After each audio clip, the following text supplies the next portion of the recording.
أعوذ بالله من الشيطان الرجيم. بسم الله الرحمن الرحيم.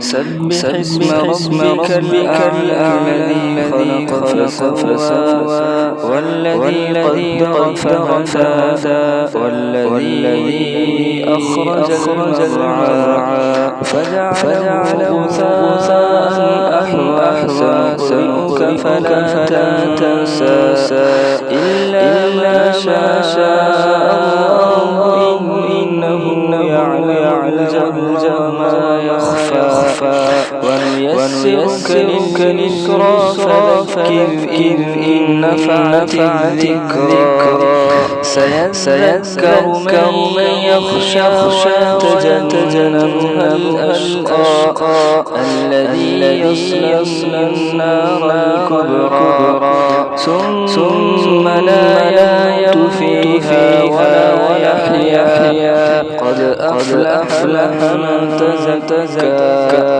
وذكر اسم ربه فصلى بل تؤثرون الحياة الدنيا والآخرة خير وأبقى إن هذا لفي الصحف الأولى صحف إبراهيم وموسى. صدق الله العظيم.